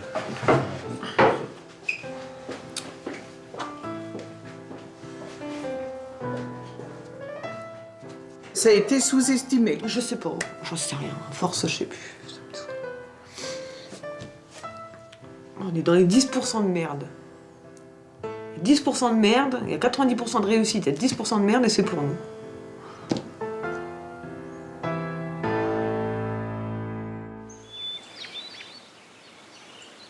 Depuis la veille, tous les médias ne parlent que de Bernard Moriange et de son affiche. Alors il n'a plus le choix. Ce matin, il appelle ses parents pour leur avouer enfin qu'il est au chômage depuis 9 mois. Il faut que je sois extrêmement positive, il faut que je les rassure. Et puis voilà, j'espère qu'ils vont bien réagir. Bon, ils vont être un peu abattus, c'est sûr. Et je pense que l'opération que j'ai menée, le fait que je sois sous le feu des médias, ça prouve que je suis actif et que je me donne toutes les chances de réussir. Oui. Oui, c'est moi. Ah, oui, ça va? Maman, elle est là aussi? Elle est en train de se laver les cheveux. Ouais, tu peux lui demander de venir? Bah non, elle est obligée. Mais c'est pas grave, c'est pas grave. Non, mais je voudrais bien qu'elle soit là aussi. Oui, allô? Ouais, bisous. Ouais, parce que vous risquez d'apprendre une nouvelle et je préfère vous l'apprendre poussée maintenant par les médias parce que je peux pas faire autrement, quoi. J'ai perdu mon emploi il y a quelque temps. Ouais, mais ça c'est pas dramatique, hein, tout va bien. Hein, Oui. Bah, pour des raisons économiques, mais ça change absolument rien aujourd'hui à notre vie de tous les jours, quoi. C'est ce que j'ai fait. J'ai fait un panneau 4x3 pour m'afficher comme demandeur d'emploi avec mon numéro de téléphone. Et alors là, c'est le déchaînement, quoi. Voilà. Mais c'est toutes les 2 minutes mon téléphone qui sonne, hein. Donc bon. Oui, mais enfin, bon, les coups de téléphone, ça donne pas à manger, ça. En tout cas, tu nous dis si tu as besoin de quelque chose. Hein. Mais non, mais franchement, ils n'avaient pas d'inquiétude à avoir. Oh, si, moi, maintenant, je me fais du mouvement, tiens, et nous, on inquiète plutôt, c'est que, avec les frais des gosses, tout ça. Ah, mais vous allez voir, ça va fonctionner. Ça va fonctionner, c'est sûr. Ok, allez, bisous. je pense qu'ils vont être sacrément perturbés, quoi. Ils vont pas être bien, ils vont se faire du souci, là, ça y est, c'est parti, quoi. Ce qui va rester à leur esprit, c'est que je suis sans job aujourd'hui, quoi. Et qu'il y a la crise économique, et que c'est dur, et ceci, et cela, quoi. Maintenant, bon, si demain ils veulent venir à la maison passer 3 jours, je vais pas être obligé de leur mentir en disant, bah non, je travaille.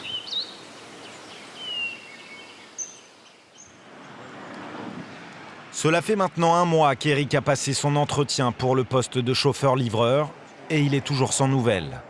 En balade avec sa fille Solène, son téléphone sonne. C'est justement la société d'intérim. Je t'appelle donc par rapport à l'entretien que tu as passé. Oui. Donc l'entreprise où tu as passé l'entretien souhaite t'avoir à l'essai une journée. T'es content? Oui, je suis content, ah oui. Oui. Oui, c'est une bonne nouvelle. Merci. Merci à vous aussi, bonne journée. Au revoir. Ouf. Ouais, ça fait du bien. C'est bon. Bon, bah, c'est que l'entretien a porté ses fruits. Bah oui, déjà, ouais. C'est bien. Là, depuis le temps que je travaille pas, ça devient lassant, ça devient insupportable. Et là, ouais, ça fait plaisir. On se dit, bah, à 48 ans, quand même, bah, c'est bon. T'es encore bon. Je suis encore bon pour aller travailler. On a encore besoin de moi. Et c'est ça qui fait du bien.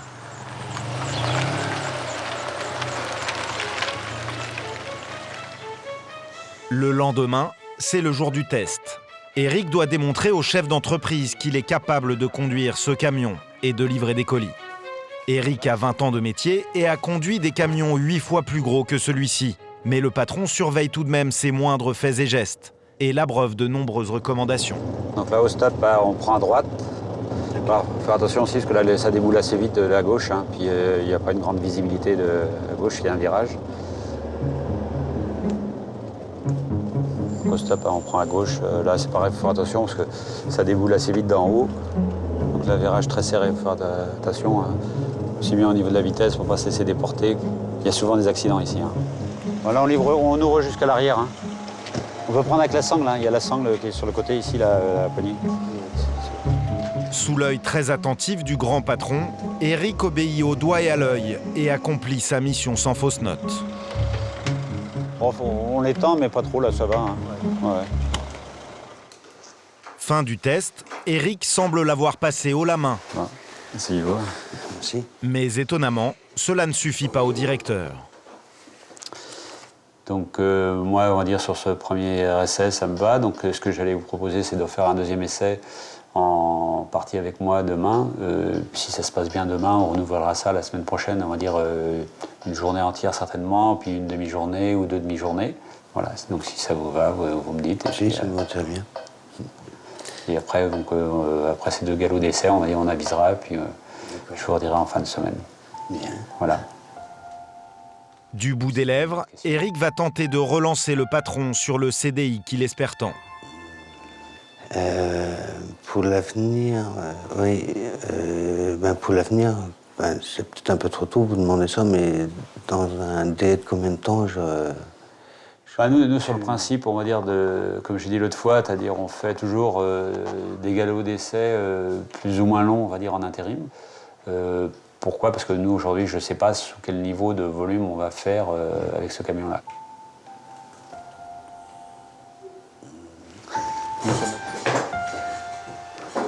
Ok. Bon, bah, demain, alors. Demain matin. Ouais, demain matin, 8h30. Ok, demain, alors. D'accord. Allez. Merci, au revoir. Au revoir.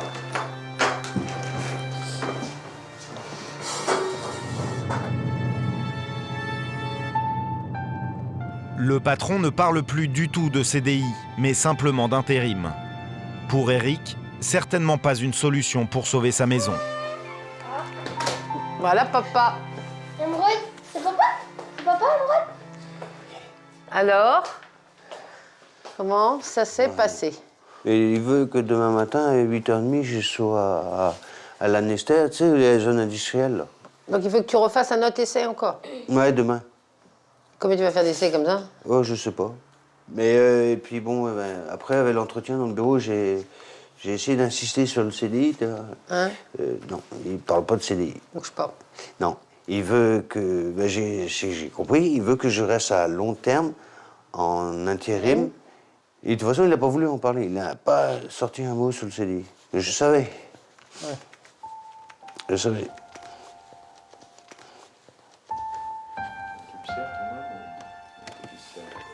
Les intérims, ils te prennent comme ils ont envie. Ils jouent avec toi comme avec des pions, quoi. Voilà. Mais pour des gens comme nous qui avons une maison, et puis l'électricité, l'eau, les assurances, les impôts, tout ça à payer, c'est impossible. C'est impossible. Après le mois de juin, on est coincé. Mais j'arrive en fin de droit au mois de juin de cette année. Au mois de juin, on sera pire que maintenant. Ouais. Sans CDI, c'est même pas la peine. On s'en sortira jamais. C'est même pas la peine. Il faut un CDI de 35 heures pour qu'ils s'en sortent. Que nous, on s'en sorte. Qu'on puisse garder au moins notre baraque. C'est fou de voir ça. Aujourd'hui, en France, en 2010, on voit des emplois précaires comme ça qui n'aboutissent à rien. Ça sert à rien, quoi. Franchement, ça sert à rien, quoi. Je vois pas quel intérêt on a à aller travailler pour gagner 500 € par mois approximatif, quoi. Hein. Je vois pas quel intérêt à aller travailler et se lever tous les matins à 7h30 pour gagner 500 € par mois. C'est ce que fait ta fille. Ça te mène où? Ça te mène à la rue, tout simplement. Bon, je vais chauffer ton steak. Et tu vas... Bye.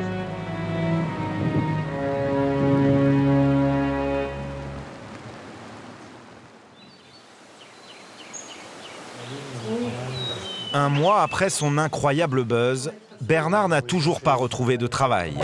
Il a reçu plus de 200 coups de fil de curieux, mais seulement 4 employeurs l'ont contacté, dont un très sérieux. Dans 1 heure, il passe un entretien pour tenter de décrocher un poste de directeur commercial. Oui, non, mais tu mets la cravate de ce matin? Oui. La bleue, rayée? Oui, une rayée bleue. Ouais. Mais t'attaches pas ton costume, tu sais, parce que ça faisait trop serré. Boudiné. Ouais. Et puis tu te décontractes surtout, faudrait que tu... Mais je suis Mais non, mais décontracté. tu parles doucement, parce que là t'as Je l'air... parle doucement, mais je énervé, suis pas speed. Allez, va. Hein? Tu te détends. Ouais, ok. Allez, au revoir. S'asseoir. Non, mais je vais... Hein? Et puis j'espère que ça va bien se passer. Non, il n'y a pas de raison. Tu me tiens au courant tout à l'heure? Je te tiens au courant, je t'appellerai de toute façon. Tu m'appelles tout à l'heure? Ouais. Après 9 mois de chômage, Bernard est déterminé à décrocher le poste, même si le salaire proposé est bien plus bas que ce qu'il touchait auparavant. Je vais perdre entre 20 et 30%, 25 et 30% de mon salaire précédent, mais il n'y a pas que le salaire, malheureusement ou heureusement, parce que il y a le fait de retrouver un boulot. En fait, j'ai hâte d'être en activité et de démontrer au chef d'entreprise, je touche du bois, qu'il ne s'est pas trompé et que je peux développer son chiffre comme il l'espère. Bernard postule dans une start-up internet où la moyenne d'âge est d'une 30aine d'années. Bonjour Bernard. Bonjour. Bienvenue. Merci. Entrez. C'est le patron lui-même qui l'a contacté il y a quelques jours en découvrant dans le journal son affiche et son incroyable aventure médiatique. Il y a un commercial qui fait parler de lui et qui est au chômage, ça m'a interpellé. Je me suis dit, il est fort d'avoir attiré les médias sur lui, donc je m'intéressais à lui. Mais derrière le talentueux chômeur médiatique, le patron veut s'assurer qu'il y a aussi un vrai professionnel qui peut occuper le job. Dites-moi un petit peu ce qui, là où ça, au niveau de votre carrière, les points faibles. Peut-être qu'un travers que j'ai, c'est que quelquefois je suis un peu trop autonome ou indépendant. Mon souci par rapport à votre côté un petit peu indépendant et autonome, il me faut absolument être au courant de ce qui se passe dans l'entreprise, même quand je ne suis pas là. Je vous rassure, je ne suis pas du tout ingérable. Alors pas du tout. J'ai du tempérament, certes, j'ai des idées, j'en ai beaucoup, mais à la fois, j'ai besoin d'une structure, d'un cadre. D'aucuns disent, de mes anciens patrons, que j'étais un très bon numéro 2 ou un bon second. Donc, en se positionnant d'emblée comme un numéro 2, Bernard aura-t-il convaincu le chef d'entreprise? Réponse dans quelques jours.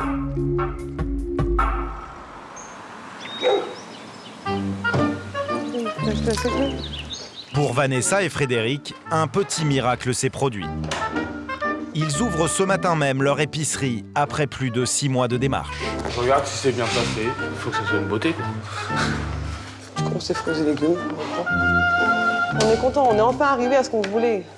On pensait pas, on nous aurait dit il y a un an, vous allez ouvrir une épicerie, une si belle structure, et puis il y avait autant de stock et puis tout.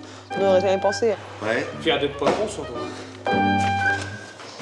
Patron, ils ont pourtant bien failli ne jamais le devenir, car finalement, ils n'ont pas obtenu le prêt de 10 000 € de l'État sur lequel ils comptaient. Ils ont appris le verdict de la commission par courrier. Donc, malgré les hypothèses optimistes et les charges de structure minimales, votre projet ne réunit pas les conditions de création d'une activité pérenne. J'ai une rage envers cette commission, je leur fais pas de bonne pub. Quand une chance que j'ai eu quelqu'un de ma famille qui m'a aidé financièrement, quoi. Donc sinon, on aurait été bloqués. Ça nous a fait un sacré soulagement. C'est donc grâce à la solidarité familiale que le projet a abouti. Coucou! C'est tout beau. Première cliente. La première cliente du magasin, c'est la maman de Vanessa. C'est toi. Elle découvre avec admiration l'épicerie de sa fille. Il y a d'achalandé, hein? Ouais, il y a du choix. Ah, dis donc. T'as de tout, hein? Bien étudié. Beaucoup de travail, beaucoup donné de soi-même, hein, là. Ils sont téméraires, ils ont été jusqu'au bout. Madame, s'il vous plaît. Ça te fait drôle, pareil. 9,62. Ça lui va très très bien. Impeccable. On dirait qu'elle fait ça toute sa vie. Client suivant. Bonjour. La maman de Frédéric. Puis c'est au tour de sa sœur. C'est de la famille, mais bon, c'est déjà un début. Bonjour. Bonjour. Vous allez bien? Heureusement pour le couple, il n'y a pas que la famille qui vient faire ses emplettes. Vous voulez lesquelles? N'importe. Pas des pourris, c'est tout. Les villageois vont se succéder tout au long de la journée. Et voilà, 13,59 €. Les prix, oui, ça va.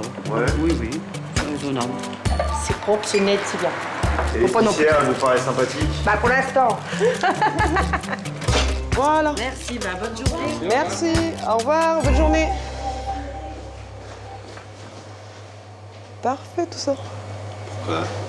J'ai des paniers moyens, je suis pile poil dedans presque. Sur une moyenne de 10 à 15 € de panier, c'est à peu près ce qu'on avait estimé. Donc sur notre prévisionnel, on est bien. C'est bien, moi je continue, c'est bien, je continue. Je suis lancée là. Au suivant. Une première journée très rentable, mais ce n'est pas un jour ordinaire. Dans ce village de 600 habitants, l'ouverture de l'épicerie fait l'événement.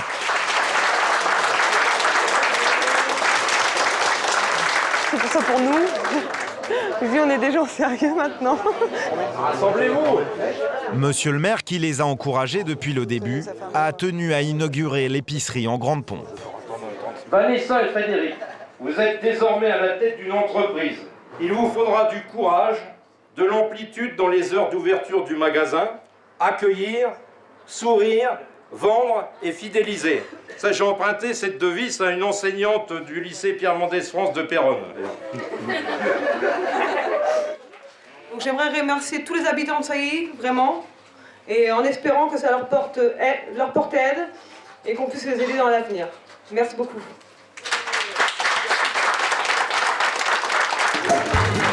J'arrive.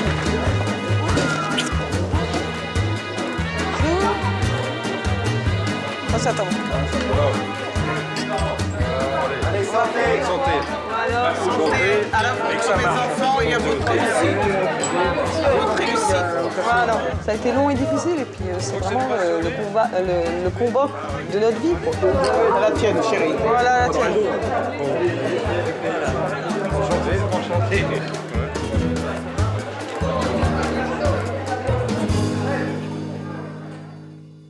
Tiens, 2 semaines après son entretien, Bernard reçoit ses parents à la maison.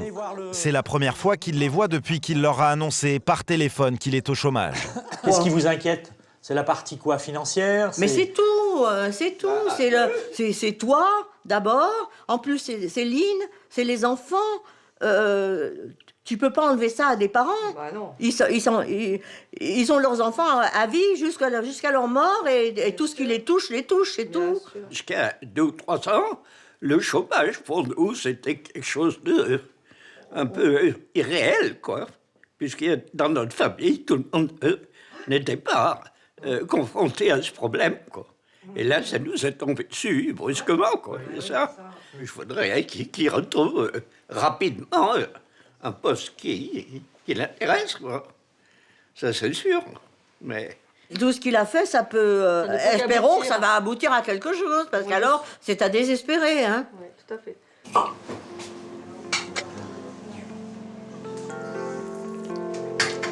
Bernard, il y a du vin ? Ouais, pas dégueu. Hein. En effet, ce vin a pour Bernard un petit goût tout à fait savoureux. Vous avez vu la bouteille de vin, là? Comment il s'appelle, le château? Vous voulez que je vous dise? C'est Château Retour à l'emploi. Ah bon?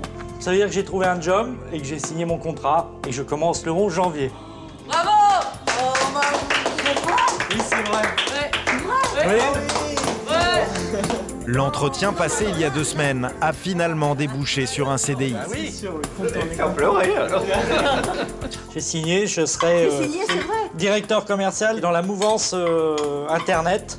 On ne s'attendait pas à ça. Bah, je pense qu'on peut trinquer à papa et à son nouveau boulot. Allez. Joyeux Noël à tous.